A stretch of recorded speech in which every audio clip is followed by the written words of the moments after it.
تو اس وقت اس کی منظوری نہیں ہونی چاہیے تھی۔ اس میں ایم کیو ایم کے وزراء اس کابینہ کا حصہ تھے اور انہوں نے پھر کوئی پرویکٹیو رول ادا نہیں کیا۔ پھر رجیم چینج کے موقع پر یہ ہمارے لیے واقعی اگر یہ ریڈ لائن ہے تو اس ریڈ لائن کو اس طرح سے کیوں نہیں نمایاں کیا گیا؟ کوئی انڈیو فیور نہیں مانگ رہے، ہم صرف اتنا کہہ رہے ہیں کہ جتنے ہم ہیں ہمیں گن لیا جائے۔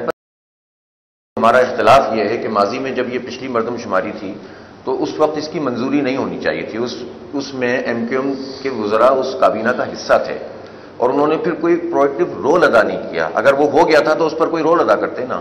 پھر رجیم چینج کے موقع پر یہ ہمارے لیے واقعی اگر یہ ریڈ لائن ہے تو اس ریڈ لائن کو اس طرح سے کیوں نہیں نمایاں کیا گیا؟ پھر ابھی بھی جو ایس او پی بنی، اس ایس او پی میں یہ فلا ہے نا کہ اس میں آپ ایکسس نہیں دے رہے ڈیٹا کا، تو یہ کیسے ایس او پی منظور ہو گئی؟ آپ حکومت کا حصہ ہیں، صوبائی اور وفاقی حکومتوں کا حصہ جو پارٹیاں ہیں وہ اگر اعتراض کریں تو بہت مشکل ہوتا ہے۔ اس کے باوجود میں یہ کہتا ہوں کہ اگر کامن ایشوز پر ایک اتفاق رائے موجود ہے تو گورنمنٹ کو اور اداروں کو اس بات کو سمجھنا چاہیے اور جو محکمہ شماریات ہے پاکستان بیورو آف اسٹیٹسٹکس اس کو اس کے مطابق کام کرنا چاہیے۔ ہم کوئی انڈیو فیور نہیں مانگ رہے، ہم صرف اتنا کہہ رہے ہیں کہ جتنے ہم ہیں ہمیں گن لیا جائے۔